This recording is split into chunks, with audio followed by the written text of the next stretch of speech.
सध्याच्या घडीला बघायला गेलं तर भारतामध्ये कुठल्याही गोष्टीवरून कोणालाही ट्रोल केलं जाऊ शकतं.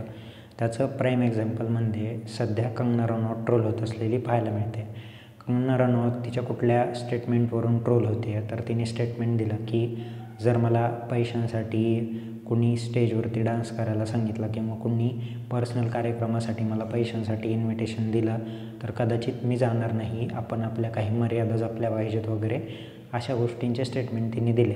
आणि हे स्टेटमेंट तिने दिलेलं आहे ते म्हणजे अनंत अंबानी आणि जे राधिका मर्चंट यांच्या प्री वेडिंगचा मुकेश अंबानींनी जो काही जामनगरमध्ये जम्मू काश्मीरमध्ये सेलिब्रिटींना बोलवून त्यांच्या कार्यक्रमांचा एक बार उडवून दिलेला आहे, एक मोठा उत्सव आयोजित केलेला आहे. तर या स्टेटमेंटला थोडक्यात धरून ते स्टेटमेंट होतं किंवा हा कार्यक्रम तिथे ऑर्गनाईज केला जातो आहे, तर या कार्यक्रमाच्या रेफरन्सच्या अंडर या गोष्टी होत्या. तर यावरून तिला जी ट्रोलिंग झालेली पाहायला मिळते, त्या ट्रोलिंगमध्ये भरपूर साऱ्या लोकांच्या कमेंट्स अशा आहेत की एकतर तुझी ओळख तेवढी मोठी नाही की तुला मुकेश अंबानी बोलवतील, त्यानंतर वरून तू असं स्टेटमेंट देणं हे पत्तेच पडत नाही, कारण मुकेश अंबानींनी कदाचित तुला इन्व्हाइटच नसेल केलेलं याच्या आधी कधीपर्यंत. त्यानंतर अजूनही इतर प्रकारचे बरेचसे स्टेटमेंट्स ट्रोलिंगचे पाहायला मिळाले.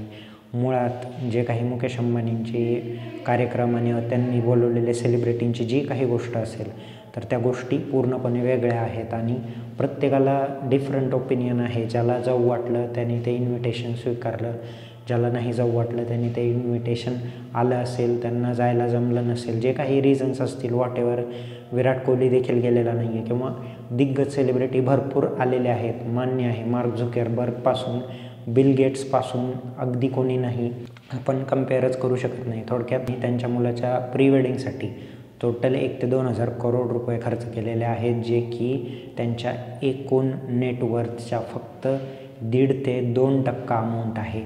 आणि आपण या अमाऊंटच्या व्हास्टनेसचा एक प्रकारे तुलनेत कुठेही विचार करू शकत नाही. त्यामुळे या सगळ्या ट्रोलिंगच्या ज्या काही गोष्टी आहेत त्यांच्याकडे सहसा दुर्लक्ष केलेलं जास्त बेटर राहतं.